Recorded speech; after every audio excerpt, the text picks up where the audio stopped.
नमस्कार प्यारे विद्यार्थियों।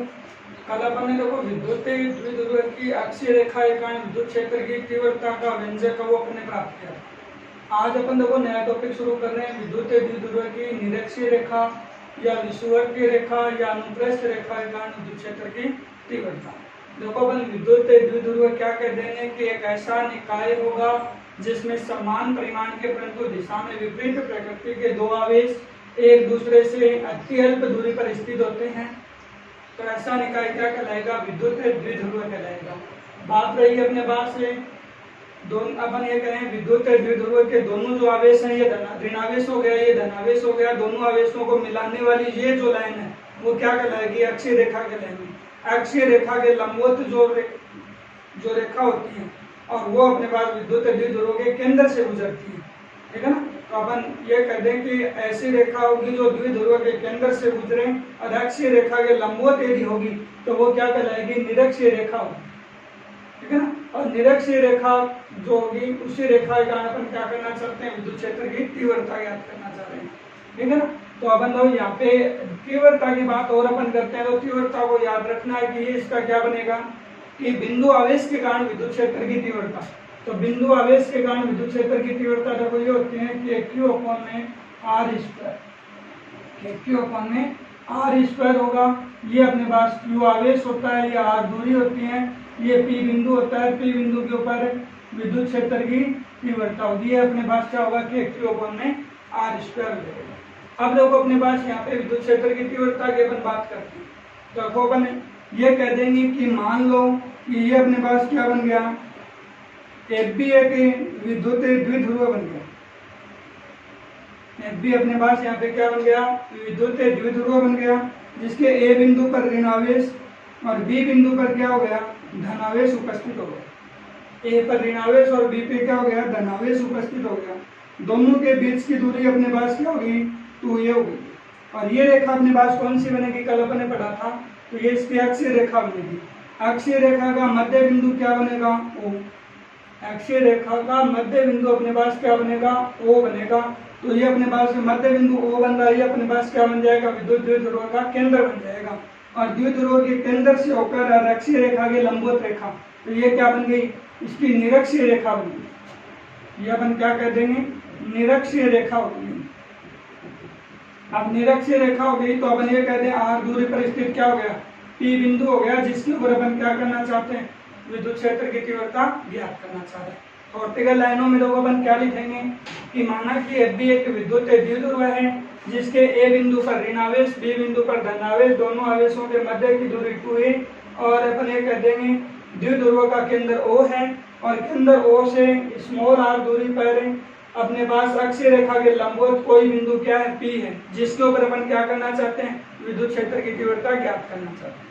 अब देखो मैं बात करता कि अपने पास बिंदु आवेश वाली बात है वो याद रखना, तो अपन ये कहते हैं देखो +Q आवेश के कारण, +Q आवेश के कारण बिंदु P पर विद्युत क्षेत्र की तीव्रता, क्षेत्र की तीव्रता, और वो तीव्रता देखो अपन E1 कह रहा हूँ लिखने पर, ठीक है ना। वैसे कहने को मैं E कह सकता था, लेकिन मैं E1 कह रहा हूँ। E1 कह रहा हूँ तो देखो ये प्लस आवेश हो गया, ये बिंदु P हो गया, तो अपन +Q आवेश के कारण बिंदु P के ऊपर क्या निकालना चाहते हैं? विद्युत क्षेत्र की तीव्रता निकालना चाह रहे हैं। तो यही हुआ क्या? ये अपने पास क्या होगी? E1 हो गया अपने पास, यही बना। और ये अपने को पता है 90-90 डिग्री के वैसे ही कोण होते हैं, तो ये कोण अपन थीटा मान ले तो एक समकोण त्रिभुज बन गया, नहीं बन गया क्या? तो ये इसलिए इतनी दूरी अपन क्या कर देंगे? A कह देंगे। ये अपने पास R है और ये देखो अपने पास लंब हो गया, ये आधार हो गया, तो BP अपने पास क्या बन गया? करण नहीं बन गया क्या? और करण का मान है वो अपन क्या कर देंगे? आधार का स्क्वायर प्लस लंब का स्क्वायर, और इस पे क्या लगा दोगे? अंडर। पाइथागोरस प्रमेय से अपन ज्ञात कर लेंगे। ऐसा ही देखो मैं ये कह देता कि ऋणावेश के P बिंदु से दूरी देख लें भी, तो ऋणावेश के P बिंदु से दूरी देखें तो ये भी अपने पास ये दूरी कितनी होगी? A, और ये कोण भी अपना थीटा हो जाएगा, तो एक त्रिभुज ये भी तो बन गया। तो इस त्रिभुज से अपन यदि ज्ञात करेंगे तो ये क्या हो गया? AP, और AP को अपन क्या कह देंगे? इस त्रिभुज का करण कह देंगे। तो करण कह देंगे तो ये क्या हो गया? आधार का स्क्वायर प्लस लंब का स्क्वायर, और ये क्या हो गया? A square plus R square हो गया। तो ये अपने पास क्या होगा, ए स्क्वायर प्लस आर स्क्वायर होगा, और ये अपने पास इस तरीके बन करेंगे। तो देखो अपन ये कहते हैं प्लस क्यू आवेश के कारण बिंदु पी पर विद्युत क्षेत्र की तीव्रता की बात करें।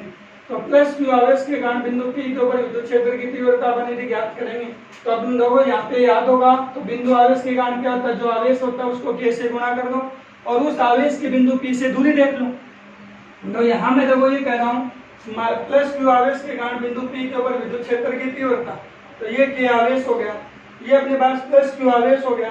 प्लस क्यू आवेश की बिंदु पी से दूरी रखो, प्लस क्यू आवेश और उसकी अपन बिंदु पी से दूरी रखें तो ये हो गया क्या कि अपन ये कर देंगे under root of a square plus r square, और इसका भी क्या कर दो स्क्वायर, और दिशा की बात जो मैं कह रहा हूँ वो मैं लिख दूंगा बी से पी की ओर। यही होगा या नहीं होगा, बी से पी की ओर विद्युत क्षेत्र की तीव्रता की दिशा बन कर देंगे। ऐसे देखो माइनस क्यू आवेश के कारण, क्यू आवेश के कारण बिंदु पी पर विद्युत क्षेत्र की तीव्रता, और वो यदि देखें तो इक्टू हो गया। अब देखना देखो इक्टू हो गया, तो यहाँ पे अपन देखेंगे तो देखो जो अपन माइनस क्यू आवेश, तो माइनस क्यू आवेश के हम पी पे देख रहे हैं, पी बिंदु के ऊपर विद्युत क्षेत्र की तीव्रता देख रहे हैं इस आवेश से, तो जो आवेश होता है उसको अपन क्या करते हैं के से गुणा कर दो, फिर अपॉन में क्या कर दो उस आवेश से अपन दूरी, तो दूरी क्या होगी एफ टी, एफ टी का मान कितना है under root of a square plus r square, और ऋणावेश से ऋणावेश में बल रेखा क्या होती है प्रवेश करती है, तो दिशा क्या लिख दोगे टी से ए की ओर, टी से ए की ओर अपन दिशा करते हैं। अब देखना देखो E1 है वो अपने पास जो मान आ रहा है E1 व E2 का मान, इसमें E2 का मान देखो अपने पास यही हुआ क्या K माइनस का Q ए स्क्वायर, इसका स्क्वायर है यहाँ पे, क्योंकि अपॉन में देखो दूरी का स्क्वायर होता है, तो दूरी का स्क्वायर करें तो ए स्क्वायर, देखो ये स्क्वायर हुआ, ये रूट हुआ, ये स्क्वायर हुआ, रूट और स्क्वायर एक साथ आते हैं तो रूट क्या होगा हट जाएगा, और यहाँ पे क्या कर देंगे a square plus r square अपन कर देंगे, और ये क्या होंगी पी से ए की ओर अपन दिशा की बात कर देंगे, ठीक है ना। तो ये अपने पास है, ये मान लो कि समीकरण नंबर 2 कर लो, ये अपन ये कहते हैं समीकरण नंबर 1 कर लेंगे। यहाँ भी देखो तो रूट और स्क्वायर एक साथ है, रूट और स्क्वायर दोनों एक साथ हैं, तो यहाँ भी अपन हटा सकते हैं। तो देखना देखो कि अपने पास यही बने क्या E1 और E2, तो E1 को भी मैं ऐसा लिख दूं क्या, देखो ए क्यू और ये रूट और स्क्वायर एक साथ है, तो ये मैं एक रूट हटा ही दूं यहाँ पे, तो ये हो गया क्या, ये मैं समीकरण नंबर 2 कर लूँ। अब मैं दिशा वाली बात तो वो हटा ही रहा हूँ भाई, इसका भी मैं E2 का भी क्या कर दूं मैग्नीट्यूड ले लेता हूँ, परिमाण ले रहा हूँ, तो परिमाण लेंगे तो ये क्या हो गया यही तो होगा, इसका परिमाण आ जाएगा, तो परिमाण लेने का मतलब यहाँ पे भी क्या मान लोगे धनात्मक मान ही लेंगे, तो ये अपन क्या कर दोगे समीकरण नंबर 2 कर लो, मैग्नीट्यूड जो ले रहे हैं उसको आप समीकरण नंबर 2 कर लेंगे।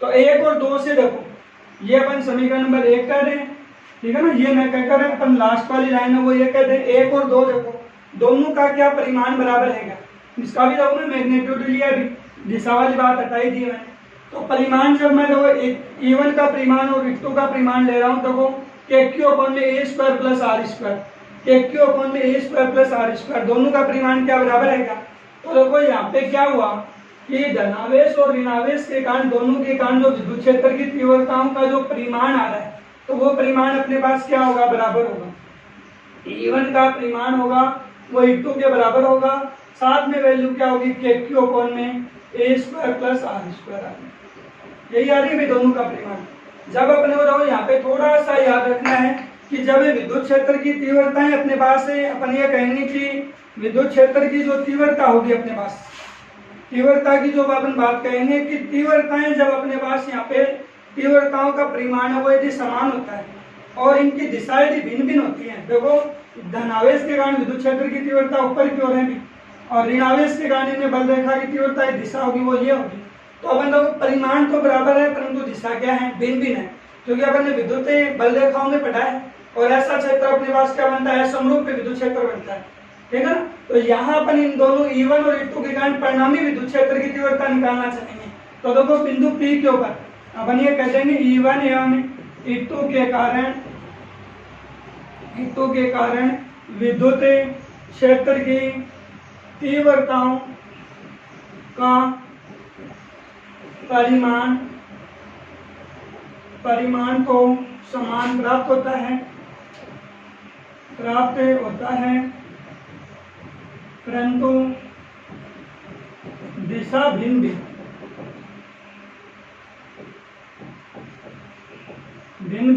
प्राप्त होती है।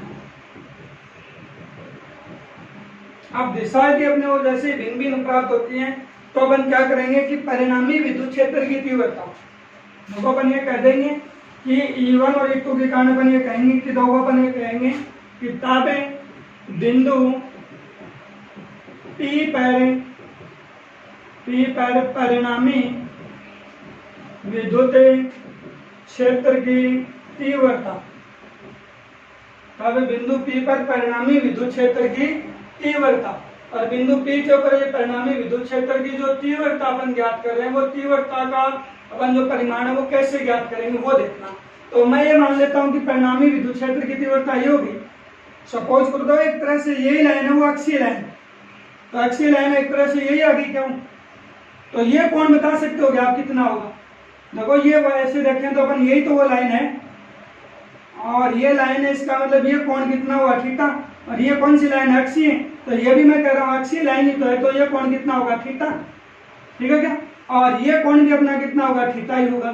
तो ये अपने पास E2 है, ये अपने पास E1 है, और E1 और E2 का मैग्नीट्यूड यहाँ पे क्या है सेम है, तो मैग्नीट्यूड सेम है तो इसको मैं E कह दूं क्या, बाद में अपन चाहे E कह दो या E1 कह दो एक ही बात है।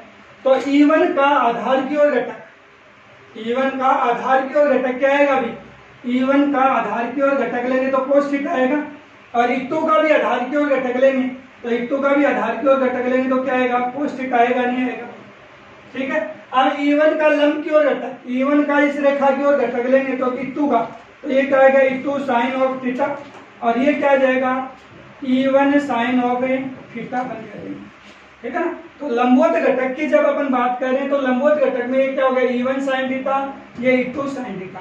देखो वो लंबवत घटक वाली बात है वो अपने पास यहाँ पे अपन यदि करेंगे तो वो अपन लोग किस प्रकार से ज्ञात करेंगे। E1 और E2 की बात अपन ने कर दी, E1 का अपन ने जो क्षैतिज घटक लिया, देखो E1 का क्षैतिज घटक लिया है वो तो क्या आ रहा है cos theta, E1 cos theta. E1 का लंबवत घटक ले रहा हूँ या मैं ऊर्ध्वाधर घटक कर रहा हूँ, तो ऊर्ध्वाधर घटक क्या आ रहा है E1 साइन ऑफ थीटा। अब देखो यहाँ E2 का भी वही मैंने क्षैतिज घटक की बात की, तो क्षैतिज घटक तो क्या गया E2 कोस ऑफ थीटा, और E2 का लंबवत घटक यदि मैंने लिया है तो लंबवत घटक क्या आ गया E2 साइन ऑफ थीटा। अब ये अपने को पता है इनका मैग्नीट्यूड क्या है, समान है, मतलब एक रस्सी को उधर से खींचा जा रहा है एक रस्सी को उधर से खींचे तो रस्सी बीच में कब तक रहेगी, जब दोनों ओर से बल वो क्या लगाया जा रहा है समान लगाया जा रहा है, दिशा तो विपरीत होगी। तो E1 और E2 ये ऊपर की ओर है ये नीचे की ओर है, तो E1 की जगह मैं E2 लगा सकता हूँ या E2 की जगह E1 लगा सकता हूँ। तो देखो ये दोनों ये घटक और ये घटक तो दोनों एक दूसरे क्या हो गए विपरीत हो गए, लंबवत घटक तो एक दूसरे के विपरीत होने के कारण परस्पर क्या हो गए निरस्त हो गए, जबकि क्षैतिज घटक एक ही दिशा में होने के कारण परस्पर क्या हो गए जुड़ गए।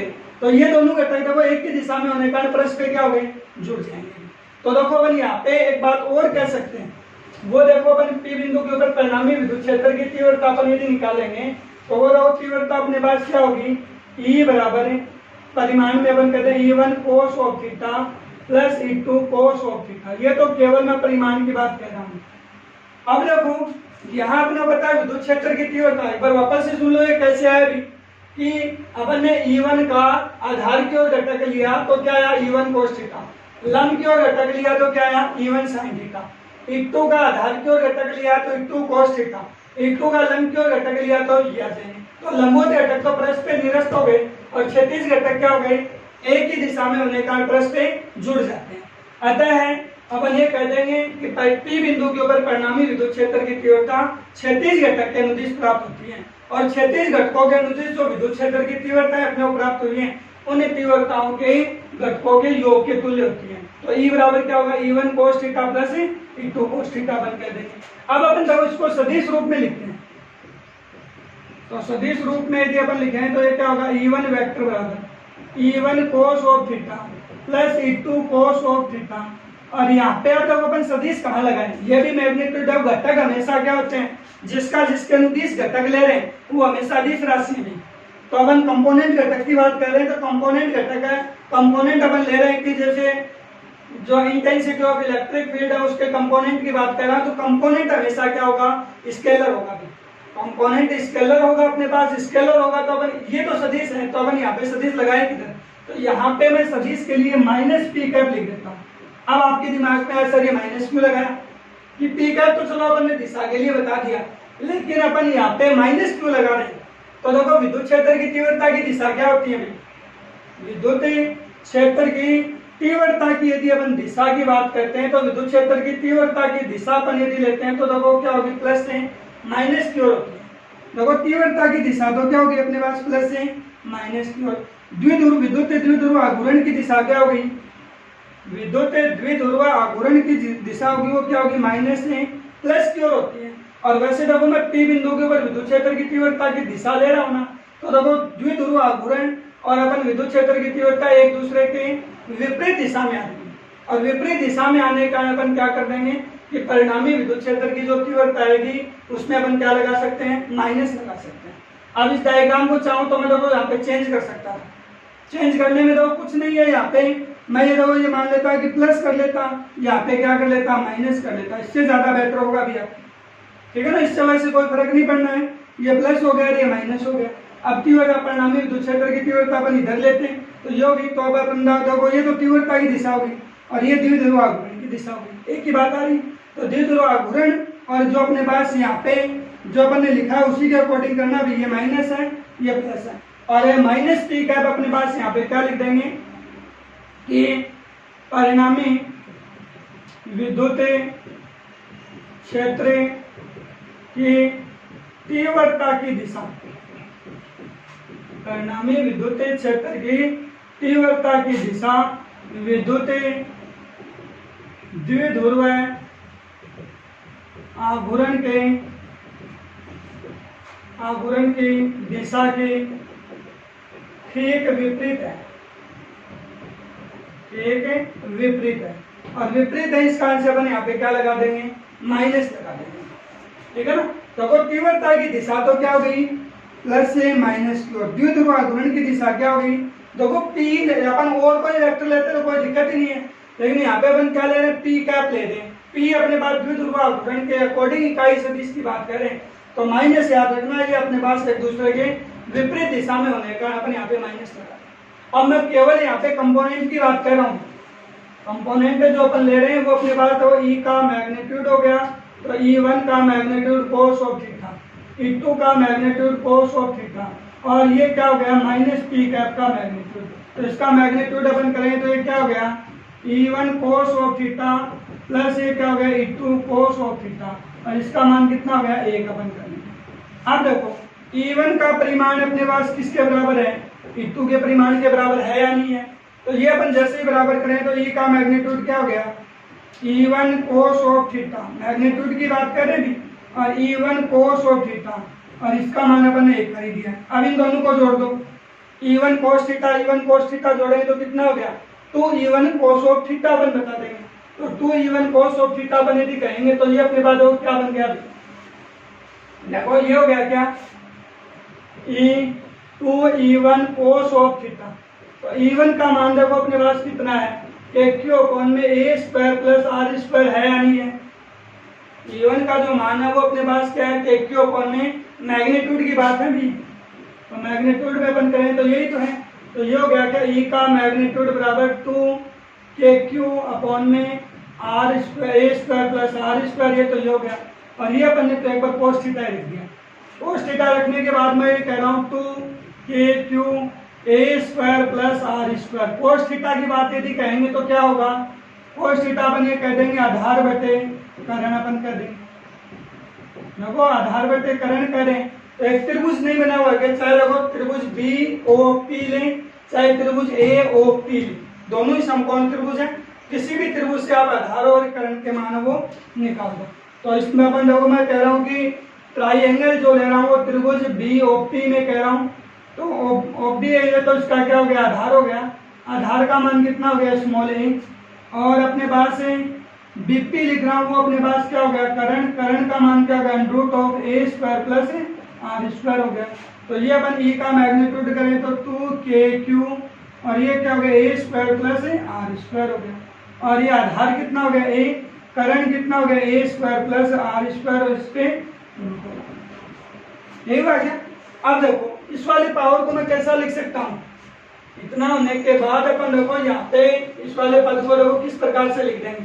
ये देखना लास्ट वाली लाइन है, उसको मैं ये कह दूं क्या, ई का मैग्नीट्यूड इक्वल अपने पास क्या हो गया, 2kq a हो गया, अपॉन में क्या हो गया, a² plus r², a² plus r², इसके ऊपर पावर कितनी, a बटा 2। आधार समान है तो घातें क्या होती हैं, जुड़ जाएंगी भी, आधार समान है तो घातें जुड़ेंगी, तो ये क्या हो गया, 2kq a अपॉन में a² प्लस r², इसके ऊपर पावर क्या है, ये घाती है, घाती है, दोनों को जोड़ें तो कितनी हो गई, आधे और एक को 3 बटा 2, तो 3 बटा 2 अपन यदि कर लें तो ये हो जाएंगे।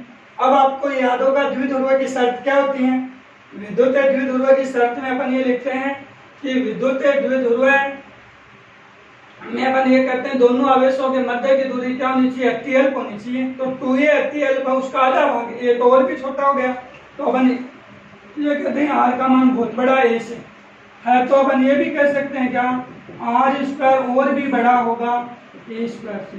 तो अपन ये कहते हैं कि r² प्लस a² को क्या कर दोगे, लगभग r² के बराबर कर देंगे। तो e का मैग्नीट्यूड क्या हो गया, तो ये अपने पास kq2a हो गया, यही बना गया। अपॉन में ये कितना हो गया, इसको लोग अपन क्या लिख रहे हैं, r² ही लिख रहे हैं क्या, पावर कितनी, 3 बटा 2, घात के ऊपर घातें आपस में क्या होगी, कैंसिल हो जाएंगे क्या, तो ये कितनी होगी, r³ हो गई क्या। अब देखो यहां से अपने पास ये क्या बन गया भाई, देखो अपन यदि कहना चाह रहे हैं तो यहाँ पे देखो अपने पास क्या बन गया, E बराबर k और q2a एक साथ लिख दिया मैंने, और ये हो गया r³ हो गया। और द्विध्रुव आघूर्ण क्या होता है, किसी एक आवेश का परिमाण और इनके मध्य की दूरी का गुणनफल क्या कहलाता है, विद्युत द्विध्रुव आघूर्ण कहलाता है। तो ये ये p का मान हो गया क्या, अभी r³ हो गया, यही हुआ क्या। अब वो माइनस यहाँ पे भी आपकी समझ में आ गया कि वो माइनस क्यों लगा रहे। अब इसको चाहे आप सदिश रूप लिख लो भी, इसका यदि मैं सदिश रूप लिखता तो देखो क्या होता है, ये तो ई वेक्टर है, ये मैं पी वेक्टर है, और ये क्या हो गया r³।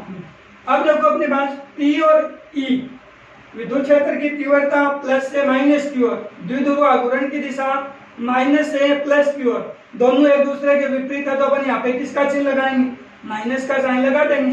तो अपन ये कहते हैं यहाँ पे सदिश रूप लिखें तो यहाँ पे माइनस क्यों कहेंगे, E वेक्टर की दिशा प्लस पॉजिटिव चार्ज से नेगेटिव चार्ज की ओर, ठीक है ना, और P वेक्टर की दिशा होती है वो नेगेटिव चार्ज से पॉजिटिव चार्ज की ओर, एक दूसरे के विरोधाभास है, और विरोधाभास अपन फिजिक्स में किससे दर्शाते हैं, माइनस से, ठीक है ना। ये मैग्नीट्यूड की बात कर रहे हैं, तो मैग्नीट्यूड की बात कर रहे हैं तो यहाँ पे अपने बात हो क्या बन जाएगा अभी, यहाँ पे E का मैग्नीट्यूड यदि कह रहा हो तो निरक्षीय रेखा कर दूं, तो निरक्षीय रेखा क्या होगी, P अपॉन में r³ होगी। और E निरक्षीय का यदि मैं सदिश रूप लिख रहा हूँ, तो E निरक्षीय लिखकर अपन यदि सदिश रूप कह रहे हैं तो याद रखना है कि माइनस P वेक्टर अपॉन में r³, ठीक है ना। तो याद रखना है कि P की दिशा हमेशा ऋणावेश से धनावेश की ओर, और जो E की दिशा होती है वो धनावेश से ऋणावेश की ओर, एक दूसरे के विरोधाभास होने के कारण यहाँ पे अपन क्या लगा देंगे, माइनस साइन लगा देंगे, ठीक है ना। उसमें भी देखो विरोधाभास तो था अक्षीय वाले में, लेकिन विद्युत क्षेत्र की तीव्रता किसके अनुदिश थी, ई वेक्टर के कारण प्राप्त हो रही थी, इस कारण वहां पे अपन माइनस नहीं लगा देते, ठीक है ना। तो ये अक्षीय रेखा के कारण विद्युत क्षेत्र की तीव्रता आ जाएगी। अब एक छोटा सा टॉपिक और है भी, इसी से मिलता जुलता है भी, ठीक है ना, तो वो है विद्युत द्विध्रुव की अक्षीय रेखा के कारण और निरक्षीय रेखा के कारण विद्युत क्षेत्र की तीव्रताओं का में क्या संबंध होता है। देखो छोटी सी हेडिंग है, विद्युत द्विध्रुव की अक्षीय रेखा, विद्युत द्विध्रुव की अक्षीय रेखा एवं निरक्षीय रेखा के कारण विद्युत